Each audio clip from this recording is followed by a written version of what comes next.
عليك صلى الله محمد. Tentang adab makan, belajar tentang nutrisi, ya mengenalkan aneka jenis makanan, bagaimana makan dengan tertib, dan kalau anak-anak sudah besar ya itu adalah kesempatan bagi orang tua untuk untuk berbincang-bincang tentang sesuatu yang bisa memberikan energi positif atau informasi baru untuk anak-anak kita. Jika orang tuanya, ayah ibunya, kedua-duanya bekerja, usahakan pada sarapan pagi itu bisa bersama dengan anak.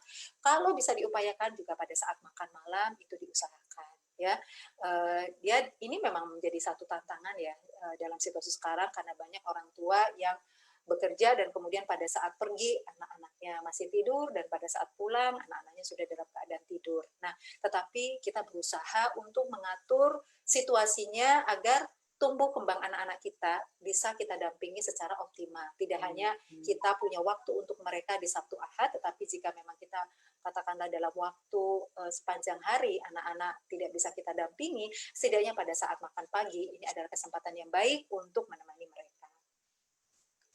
Nah, lalu hal yang penting lagi, ibu-ibu, para ummahat, sahabat keluarga, adalah pada saat menjelang tidur. Jadi pada saat menjelang tidur, anak-anak kita tuh dalam keadaan rileks ya. Kalau menjelang tidur, matikan semua ya, TV itu matikan ya, alat gadget itu ibu jauhkan agar ibu tuh bisa fokus ya. Kalau untuk anak-anak yang di usia seperti ini, Bu, anak-anak yang di usia dini. Karena ini adalah kesempatan yang baik bagi para ibu ya untuk kalau bahasa saya itu recalling ya, bisa untuk recalling, bertanya tentang aktivitas anak sepanjang hari, lalu kemudian juga kita mengoreksi pengalaman-pengalaman anak yang mungkin dipersepsi secara keliru oleh anak. Misalnya, Mama, aku tadi di sekolah sebel banget deh sama isi apa gitu kan. Loh kenapa?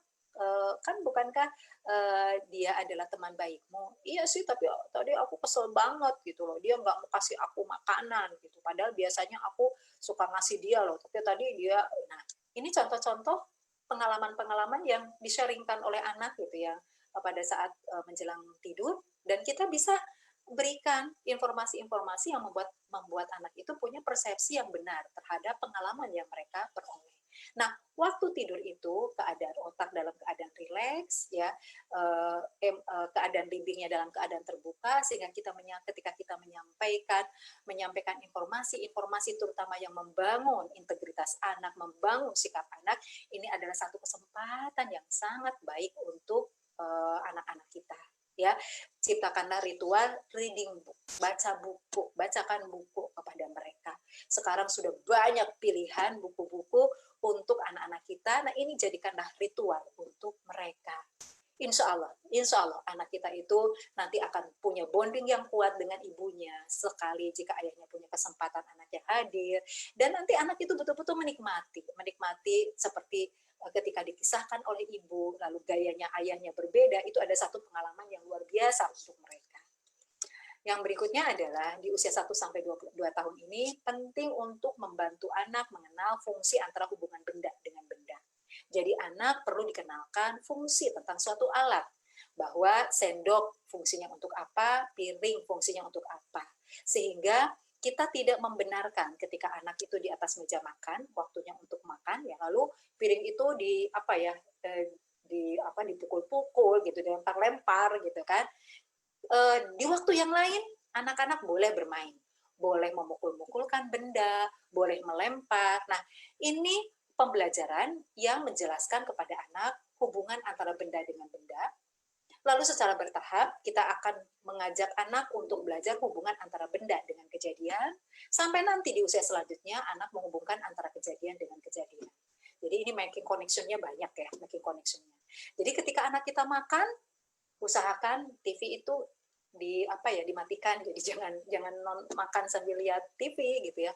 TV-nya matikan, fokus dengan makanan, di situ ibunya bicara tentang makanan, ya fokus dengan keterampilan anak.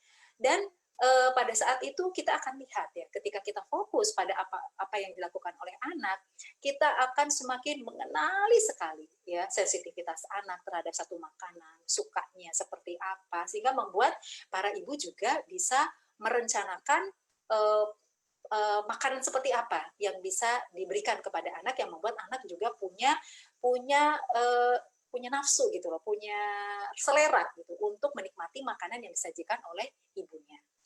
Selanjutnya adalah, nah anak-anak di usia 1 tahun juga sudah mulai dikenalkan dengan alat tulis dan biasanya mereka pertama kali memegang alat tulis dengan cara menggenggam. Ya, memegang alat tulis ini pilihlah krayon yang besar, jangan yang kecil-kecil ya, jangan yang seperti pensil, spidol itu kan ada tuh krayon yang ukurannya besar, atau sudah bisa digunakan dengan kuas yang ukuran besar yang membuat mereka itu nanti bisa menggerakkan anggota gerak tangannya itu dengan bebas ya. Di TK Anak Soleh Makassar dan Bekasi ada kegiatan melukis untuk anak-anak, ya itu adalah pilihan. Jadi kalau anak yang mau silahkan melukis, kalau anak yang tidak mau ya nggak apa-apa. Tetapi dengan cara melukis ya, dengan cara melukis itu lalu disediakan kertasnya yang besar, boleh dari kalender bekas ya, boleh dari kalender bekas, lalu bahan-bahannya bisa dibuat dari terigu dengan pewarna ya, sehingga jadi bukan cat air ya, itu insya Allah aman, dikasih air sedikit, anak-anak itu akan menikmati, mereka menggerakkan kuas ke kanan, ke kiri, ke atas, ke bawah, dan itu akan memberikan stimulasi terhadap anggota gerak tangannya dan menstimulasi motorik halusnya. Nah, pertama kali bentuknya tentu tidak dikenal kita oleh orang dewasa. Jadi anak itu hanya sibuk mencoret-coret, ya, hanya sibuk seperti itu, ya. Nah, ketika kita memberikan mediasi seperti ini, insya Allah anak-anak tidak akan, atau katakanlah kita bisa meminimalkan anak-anak itu mencoret-coret bagian-bagian yang seharusnya tidak perlu dicoret. Jadi misalnya dinding atau katakanlah kursi ya, kalau kita memang sudah sediakan. Jadi kalau misalnya kita melihat oh anak-anak kita tuh sudah mencoret, oh iya, berarti di situ anak-anak kita perlu ruang, perlu kesempatan untuk mereka bisa bereksplorasi dengan jari-jarinya. Kita sediakan kertas ya. Jadi menjadi ibu ya atau guru TK itu memang untuk bisa memanfaatkan bahan-bahan ya, karena kalau semuanya serba beli itu kan kebayang oleh kita berapa biaya yang harus kita keluarkan gitu ya. Kalau semuanya tiap hari kita harus 1 karton, dalam 1 minggu itu harus ada 7 karton. Ada kebiasaan yang dilakukan oleh para guru-guru kami itu meminta kepada orang tua untuk mengumpulkan kalender-kalender bekas ya. Jadi yang digunakan untuk melukis itu bisa juga dengan kalender bekas yang ukurannya bisa sudah sudah sama gitu ya, dan anak bisa bereksplorasi dan kita akan lihat nanti ya, tanpa anak itu pernah dicontohkan harus membuat ini membuat itu, biasanya secara alami anak itu akan muncul kapan coret-coret, lalu kapan mulai muncul bulatan-bulatan, kapan mulai muncul gambar wajah, kapan mulai muncul telinga, itu adalah bahasa natural yang muncul pada anak-anak kita. Jadi sebetulnya ketika anak itu mulai mencoret, ya memegang pensil, orang tua tuh nggak perlu mencontohkan, gini loh gambarnya orang. Apalagi anak-anak yang usianya 1 tahun, dipegang tangannya oleh ibunya, lalu diminta untuk membuat lingkaran gitu, gini loh gitu. Ya besoknya ya anak nggak langsung gitu, karena apa ya? Karena mereka belum punya kontrol yang baik terhadap terhadap alat tulisnya. Ya. Berikan saja kesempatan, di situ kita dampingi, di situ kita apresiasi, insya Allah. Nanti tahapan mereka untuk menggerakkan alat tulis itu akan meningkat seiring dengan stimulasi yang kita berikan, seiring dengan perkembangan usia mereka. Nah, hal yang penting lagi yang perlu untuk diketahui adalah memberikan kesempatan kepada mereka untuk mensimulasi motorik kasar.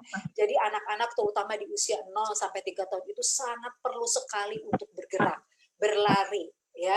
Karenanya pada pembelajaran yang baik untuk usia-usia ini, pembelajaran yang memberikan kesempatan mereka untuk mereka bisa bebas gerak gitu loh. Bisa bebas bergerak itu bukan berarti tanpa aturan ya. Bebas bergerak tetapi tetap dalam kerangka aturan, dalam kerangka batasan ya. Dan di usia 2 tahun harapannya adalah anak sudah bisa makan sendiri, kemudian mereka sudah bisa ke kamar menahan bak dan bab ya. Karenanya di usia 1 sampai 2 tahun mereka itu harus sudah dibelajarkan untuk menghubungkan antara satu aktivitas, suatu kejadian dengan suatu benda atau ruangan.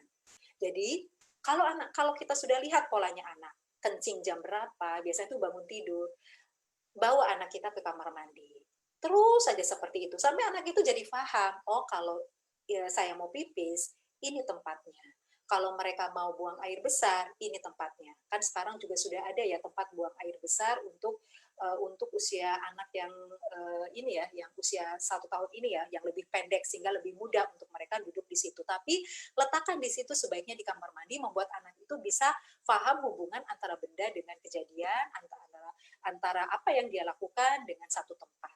Ya, nanti pola-pola yang demikian itu akan anak pahami.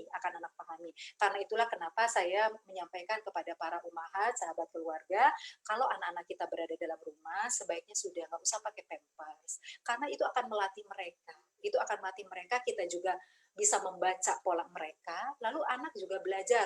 Oh, kalau pipis sembarangan gini nih, saya bisa jadi jatuh karena lantai jadi basah gitu kan. Itu pengalaman-pengalaman yang penting harus mereka ketahui sehingga membuat mereka jadi oh ya, belajar mengendalikan pada saat mereka pipis, mereka belajar bicara, ibu juga mencontohkan, "Adek pipis." Nanti adek bilang ya, "Ibu mau pipis." Pertama-tama mungkin bahasanya kan tidak keluar seperti itu langsung ya, nggak langsung ibu mau pipis, bahasanya pis pis. Nah, oh iya, berarti itu tanda anak mau pipis. Kita segera bawa ke kamar mandi dan kadang-kadang ya karena kontrol mereka masih belum sempurna, kontrol ototnya, kita sambil bawa ke kamar mandi, kadang-kadang pipisnya juga kemudian berceceran gitu kan. Proses yang seperti itu adalah proses yang wajar jadi dilakukan oleh anak-anak kita. Jadi ibu jangan marah-marah, jangan membentak ketika anak melakukan hal-hal yang membuat seolah-olah tambah pekerjaan kita. Tetapi responlah bahwa ini adalah bahasa natural anak yang perlu kita stimulasi dengan secara positif. Ketika semuanya kita stimulasi secara positif, anak juga akan menjadi orang-orang yang bersikap secara positif. Ya, nah bisa Bu mulai dikenalkan kegiatan-kegiatan yang sifatnya melatih practical life. Seperti apa? Berikan mainan yang aman, seperti anak belajar nyapu-nyapu, ya. Bukan untuk anak itu nanti disuruh menyapu, bukan. Tapi ini adalah untuk menstimulasi jari-jari mereka. Jadi mereka nanti, oh ya pada saat mereka nanti pegang sapu yang ukuran besar, jari-jari mereka sudah lebih kuat. Kalau misalnya ibu sudah bisa menyediakan ada satu meja khusus untuk anak ini belajar di situ makan, lalu setelah makan anak belajar melap, ya. Dan memang prosesnya perlu waktu gitu loh. Jadi ibu jangan, ayo buru-buru, ayo cepat-cepat, ibu mau ini. Nggak bisa seperti itu, ya. Mereka perlu waktu, didampingi, sabar, perlahan-lahan, dan ibu-ibunya harus dalam keadaan tenang. Kuncinya, para umat semua, sahabat keluarga, ketika mendampingi anak-anak kita melakukan aktivitas, kuncinya apa? Ibu tuh harus tenang. Jangan suka reaktif ya Bu ya. Jadi jangan cepat reaktif. Jadi kalau anak melakukan sesuatu, nah itu jangan seperti itu Bu. Ya, kita memang memberikan respon, tapi tenang dulu, kita lihat dulu peristiwanya. Kalau itu memang bukan sesuatu yang membahayakan untuk anak. Lalu kita berikan respon secara tepat, pikirkan dulu apa yang mau kita lakukan, pikirkan dulu apa yang mau kita ucapkan, sambil melihat peristiwanya seperti apa. Nah, awal-awal, ibu-ibu biasanya sulit nih, kalau misalnya melihat anak ambil gelas, ya jalan, terus tiba-tiba tumpah gitu ya. Kalau ibu tidak terbiasa, tuh kan apa ibu bilang, udah ini ibu yang ambil. Makanya kalau nggak mau minum, minta aja tolong sama ibu gitu kan, jadi tumpah gini kan, ini jadi licin kan, kamu bisa jatuh. Nah, kalau yang kita tidak terbiasa, biasanya reaksi-reaksi kita tuh seperti itu, ya. Melihat perbuatan anak yang tidak kita sukai, langsung bereaksi. Nah, coba yang seperti itu tuh diatur. Ya, ketika melihat anak usia 1 tahun, mau belajar minum, tumpah, oh iya, dia memang 1 tahun, belum seperti kita. Kita bisa memberikan respon, oh Ade sedang belajar minum ya. Kelihatannya tadi pada saat Ade mengambil air minum, airnya terlalu penuh ya, sehingga tumpah. Nggak apa-apa, kita bisa melapnya, membersihkannya agar tetap aman. Ibu bantu ya untuk mengambilkan lapnya, misalnya, karena anaknya sedang berdiri di atas genangan air. Bisa tunggu sebentar, tidak bergerak dulu, agar adik tetap aman. Ibu ambilkan, ya. Sambil ibu bisa mencontohkan, ini untuk adik, ini untuk ibu, kita sama-sama membereskan. Ibu pindahkan dulu di sini ya, adik agar aman, yuk kita sama-sama. Nah, proses yang seperti itu, kalau dilakukan secara konsisten, membuat anak itu belajar banyak hal. Mereka juga paham bahwa ketika ada sesuatu kejadian, mereka juga tidak cepat mengamuk, tidak cepat emosi. Ya, di usia nanti di 3 tahun, insya Allah pekan depan ya kita akan memasuki, itu adalah puncak-puncaknya anak egosentris, emosinya lagi meluap-luap, waktu emosinya lagi meletup-letup, dia sedang mencoba untuk memposisikan saya itu berbeda dengan ibu. Ya, nah betul-betul kesabarannya luar biasa. Tapi kalau emosi ini sudah terbiasa kita lakukan dari sejak awal, kita kenalkan emosi senang, emosi sedih, ya. Kosakata itu sering anak dengar. Lalu anak itu suatu kali mengalami emosi tersebut, dia itu bisa mengucapkan, "Ibu, aku senang. Aku marah, Bu." Gitu. "Aku nggak suka." Nah, dia bisa mengucapkan tidak langsung dengan cara tantrum. Tantrum itu biasanya karena mereka tuh nggak bisa bicara gitu. Mereka nggak bisa mengungkapkannya dengan kata-kata sehingga akhirnya tantrum dan mereka tidak terlatih untuk meregulasi emosinya. Selanjutnya adalah, nah ini penting sekali bagi para umahat, terutama para umahat yang ingin anak-anaknya menjadi hafiz Quran. Ya, nah di dalam surat An-Nahl ayat 78, di situ Allah berfirman bahwa pendengaran itu adalah indera yang pertama kali diberikan kepada anak kita. Saya sudah membahasnya sejak dalam kandungan, fungsi pendengaran itu sudah ada.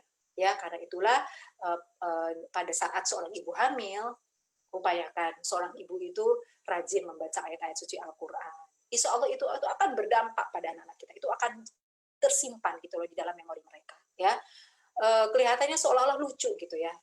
Anaknya masih ada dalam perut, lalu ibunya bicara gitu loh, seolah anaknya itu ada di hadapannya.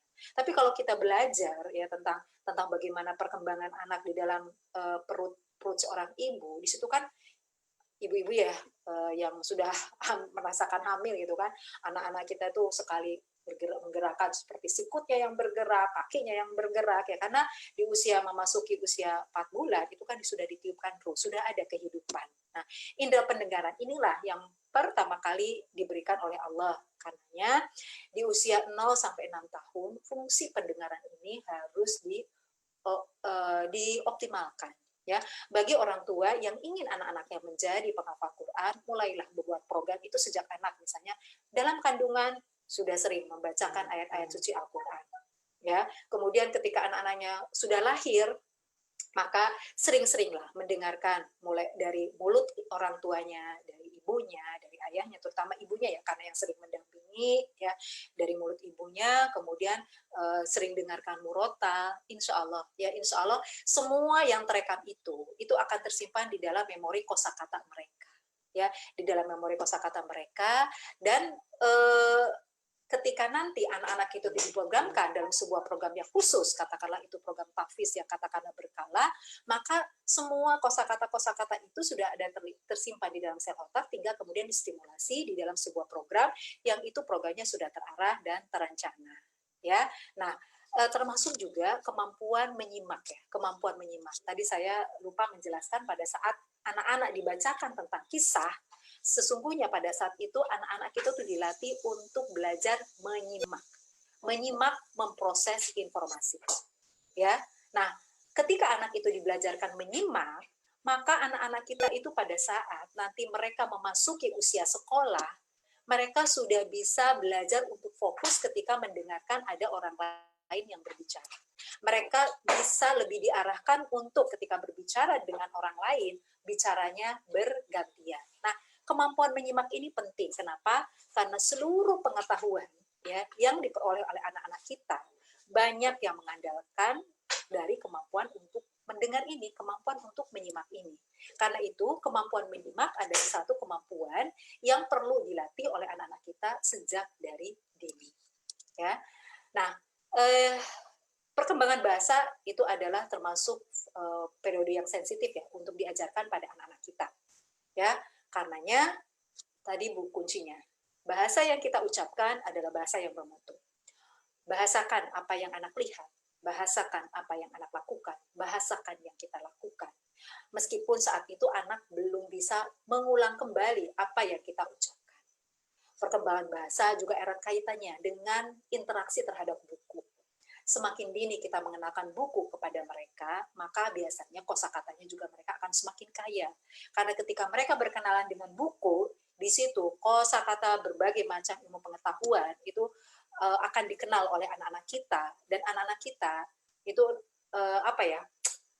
menjadi seolah-olah gini ya, di usia 3 tahun, 4 tahun ketika yang kita sampaikan itu adalah kosakata-kosakata yang bermakna ya, yang punya kandungan ilmu pengetahuan.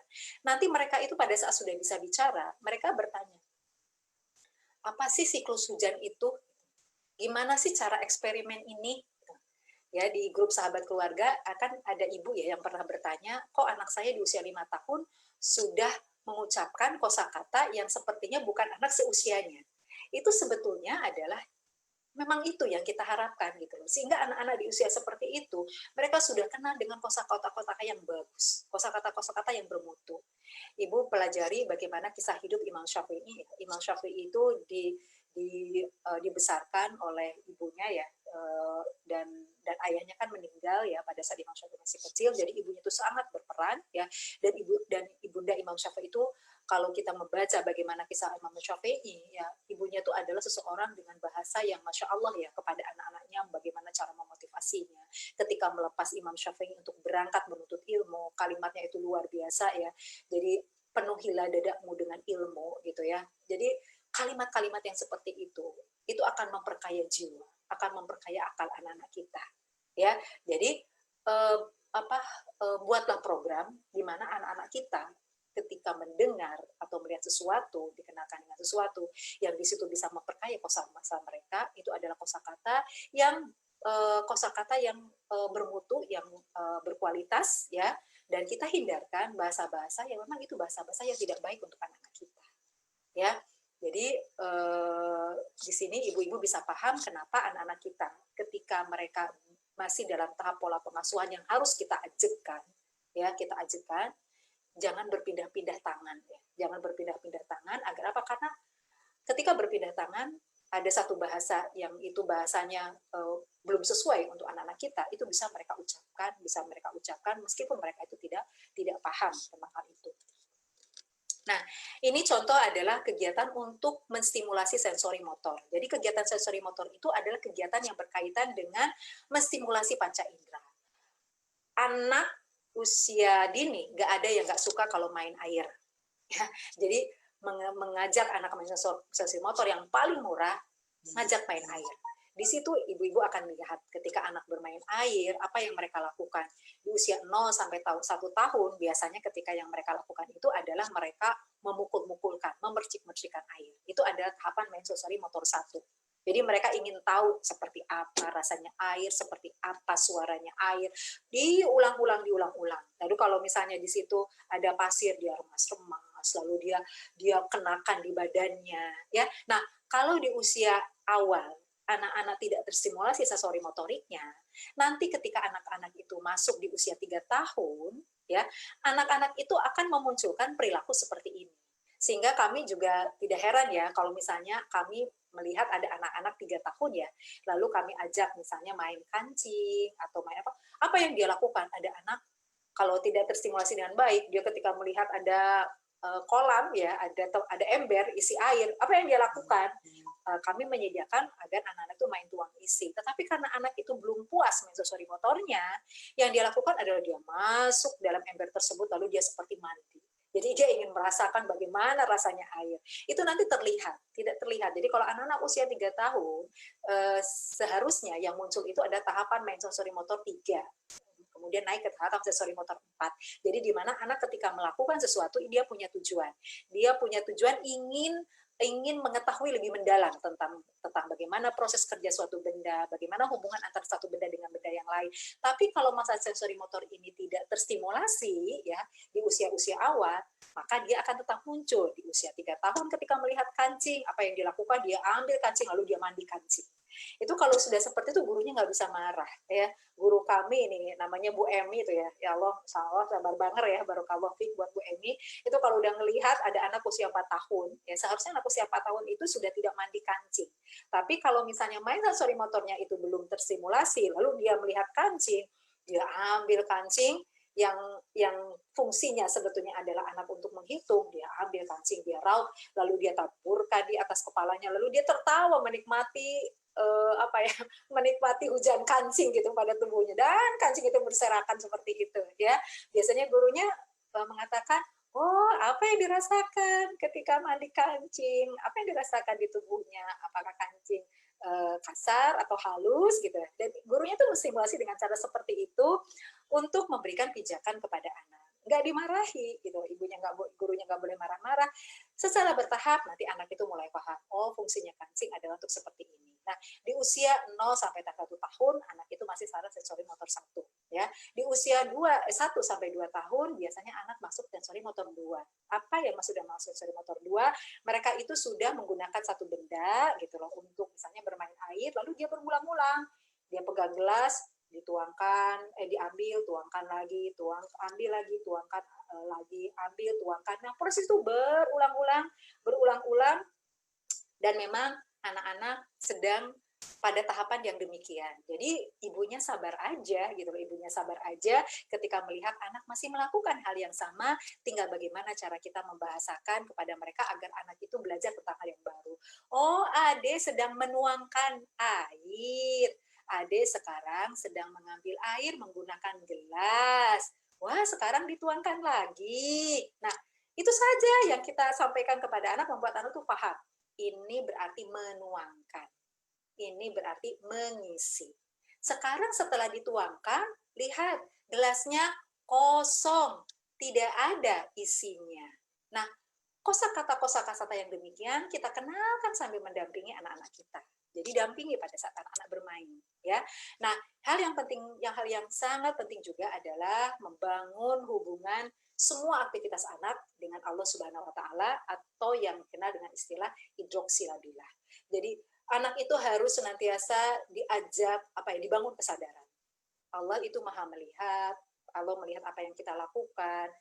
Setiap melakukan aktivitas kita berdoa, kalau kita sudah selesai kita mengucapkan alhamdulillah, kalau kita mendapatkan sesuatu yang itu berupa kenikmatan kita ucapkan alhamdulillah. Nah, kalimat-kalimat thayyibah itu harus sering kita perdengarkan kepada anak-anak kita, sehingga itulah yang dimaksud dengan cara talqin ya, mentalkinkan anak itu. Jadi anak itu sudah terbiasa dengan kalimat-kalimat thayyibah, mengagungkan Allah, menghubungkan Allah dengan seluruh aktivitas sehari-hari kita, ya.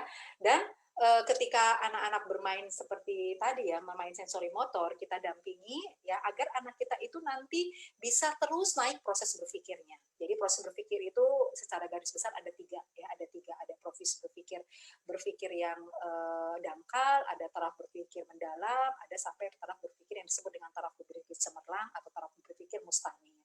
Apa yang dimaksud dengan taraf berpikir mustanir? Taraf berpikir mustanir itu artinya semua yang ada di dunia ini, semua yang terjadi, pengalaman kita, peristiwa kita, itu semuanya adalah takdir Allah, jadi dihubungkannya dengan Allah Subhanahu wa taala. Ya. Baik, Ibu-ibu sekalian, sebagai penutup ya, bagi anak-anak di usia 1 sampai 2 tahun, komunikasi cinta bagi anak kita itu sama seperti komunikasi cinta untuk anak-anak kita di usia 0 sampai 12 bulan. Mereka masih perlu sentuhan, mereka masih perlu pelukan, mereka masih perlu ciuman, ya.